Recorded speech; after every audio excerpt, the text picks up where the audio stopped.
Hello viewer and welcome to another episode of the F1 Mega Career Mode. We are in Germany today at the Hockenheim Ring. Our quali objective is P12. So let's see if we can match or surpass that as I take you around a lap of the Hockenheim Ring. Turn 1 high speed corner, and normally cut that over the course of the lap in the race, and that did actually end up in me crashing out, losing my front wing, so I've skipped over those. Head down into turn 2, there's some debris on the track as we run a little bit deep. That's going to cost us some time as we head down the straight after turn 4. Got a car ahead so you can get some slipstream, gain some of that time back as we head down to the hairpin of turn 6. Is this car going to get in the way? Yes it is. Bruno Senna not making it easy for us as we head through. Webber ahead, can we get any time back from following him from the exit of turn 6? A little bit maybe. Turn 7, just a small kink, not really a corner in the Formula 1 cars. We head down to Mercedes grandstand of turn 8, followed by the complex of 9 and 10. You can just see a car in the distance as we head around Mobile 1. Is it going to get in the way? It's not moving offline, it's Vettel going very slowly, so ruins our lap, and that is our qualifying over. We do manage to go faster than our initial lap, which would have put us in P17. We finish in P14, though our teammate does get ahead into Q3 and finishes P8. So we have to look out for that for the race. Teammate ahead, hopefully we can close the distance and get ahead for that teammate battle going over the course of the season. Vettel in P1 for his home Grand Prix, teammate in P8 and ourselves in P14 as we head to 5 red lights at the German Grand Prix. Ricardo straight ahead. Lights out and away we go for the German Grand Prix. We got a poor start. Perez and those ahead of us getting a much better start. Schumacher going so much far ahead. Into turn 1, they managed to gain it up, no one defending the inside, so we get through. Maldonado ahead, looking for a little move down the inside, but he covers it off, so we move to the outside. There's a little bit of contact from the Lotus to our left, who I think is Grosjean. We can hear that. More contact behind Maldonado, taking a weird line through 3. We're going to get our good run on our teammate to get ourselves into P9. So, for the first lap, we've managed to get ourselves a good few places. Can we get one more with Ricardo down the hairpin at turn 6? We look for the move down the inside. On the brakes as we go down the inside, can we get the move done? Yes we can. Can we get a better exit to catch us up to Alonso? Not quite, so by the looks of it, these are the positions we're going to be staying in for a while, but can we close the gap between the two Ferraris ahead? Well, head down into turn 8, close a little bit of the gap, but as we head down to more straighter sections down to turn 11, top 7 just begin to get away. As we cut to a couple of laps later, Ricardo with DRS starts to take a move in the same fashion as we took it from him.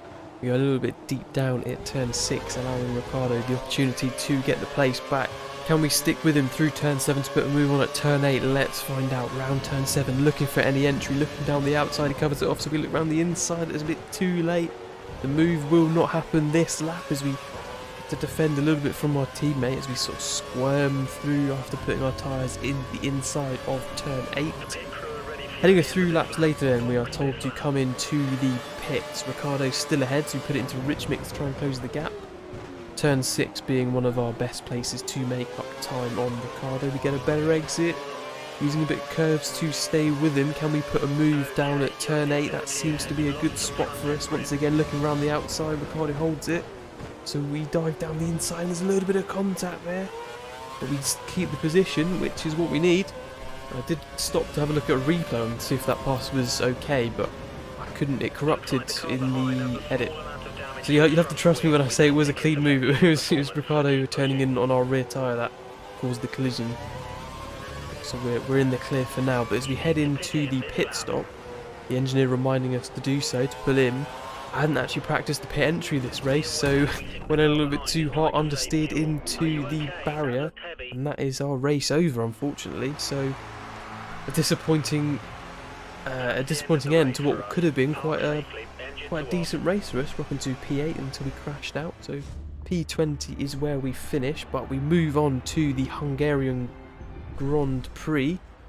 Our qualifying objective, P18 after our disappointing finish last race. The team just wanting to give us a hand with expectations, setting them low, so we try to perform a little bit better. You join me in Q2 at the Hungarian circuit for our quali lap.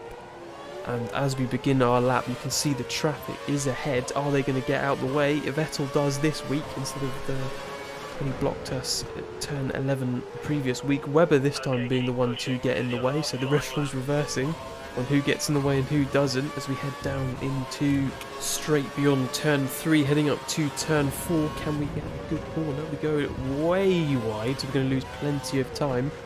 But Raikkonen ahead as we head round turn 5 is not going to cede any positions. We have to try and fight our way through there, cut him off. Our teammate ahead as we head through 6 and 7. We get our rear caught on the exit and Paul di Resta getting away round turn 8. I think with a bit of contact I say we should have bought the lap, and P12 is where we finish. Still ahead of our teammate, but who would have thought with not that much time or no time left in the session to complete a lap, they wouldn't have sent him out. So P10 is our objective for this race at Hungary. Our teammate is in the grid row behind us. Kobayashi to our left, Senna ahead, and I believe Hamilton on pole for this race at Hungary as we head to 5 red lights. What can we do? The lights go up very early, caught me a little bit off guard, so we get a bit of a poor exit. Senna ahead, staying where he is, and Vettel on our left, Paul di Resta on our right as we go sandwiched into turn 1. Managed to dive and do well not to crash into either Kobayashi or Maldonado, but don't Bottas it. Maldonado having to move to the right because of Schumacher, and I didn't realise Button on our left giving us a little bit of trouble. Button going down the inside, gets his tyres caught on the grass I think, and then just veers right and having a bit of contact with Schumacher. Luckily none of them out of the race. Button recovers it behind us, but we have a little bit of a squabble, so we'll have a replay of what happened at in the start of this race, seeing as it got a little bit hectic with Button and ourselves avoiding any collisions that could have occurred if we weren't on the brakes as early as we were. As you can see, Maldonado on the inside, no, Senna, sorry, forcing his way through Perez to try and get the position there. We head down into turn 2, sorry. Button, yeah, having a bit of a squirm and luckily recovering it, but hits us and Schumacher in the process. So not much happened, to be honest. I had to try and close the distance between Schumacher, but it was a weird no man's land where I couldn't gain any time, but I wasn't losing any until about 4 or 5 laps later, where we had this weird incident coming around the final corner where we had plenty of slow cars. I think from what Vettel's there, and then Verne on the left, so perhaps there was a collision between the two and they're just going slowly for a whole lap, not even pitting. But that gives us an opportunity to get Schumacher back and try and get moved down past Kobayashi, but an excellent defence from him, staying around the outside, coming across, retaking the position and then stopping us from getting any further moves. So what a fantastic piece of driving from the Japanese driver. And what that means is we've got a similar situation to Schumacher where I can't gain any time, but I'm not losing any either. So in about 2 or 3 laps time, we're coming around turns 4 again, and yet again I can qualify. I'm going a little bit too deep, and I see Kobayashi going slowly ahead, who has to turn off the track with an issue. So we gain P8 for free, and I'm not complaining about that one bit, because we need all the points we can get at this point in the season, especially having a few poor races over the past 3 weeks or so. So we come into the pit, we get a decent stop, no other cars pitting around us, because we were struggling with tyre wear. But I had a very, very poor outlap on these new prime tyres, so as we come through the start-finish straight once again, we see plenty of cars coming out after serving their pit stop. Unfortunately, we don't get any of the positions back, so we entered the pits in P8, came out P12, or P14 I should say, and then managed to get P12 back after overtaking a couple of cars. A lap later, the rest of the pitters come in. We've got the Lotus of Grosjean ahead, and we just managed to get the position, but Rosberg, who is P10, the first of the points finishes, is ahead, so we need to catch up to him to get the move. Got a couple of corners to try and catch up. I think once he gets into the clean air and starts getting the temperature into the tyres, it's going to be difficult for us to catch back up, so I'm doing everything I can to get close to him, taking as much curve as I can through turn 4, and then trying to get as close as I can through turn 5.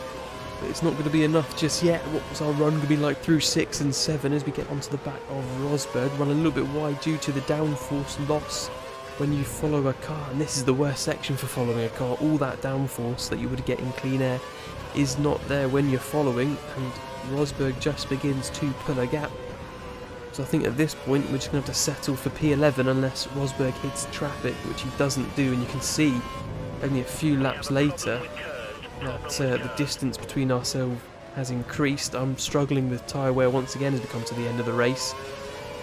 Bottling turn 4 completely by cutting the corner and then getting grass on our tyres, so we lose grip into turn 5, allowing Grosjean to get past him once again on the exit of turn 7, just getting a little bit too eager on the throttle, almost spin it for our teammate to come through, who is now challenging for position.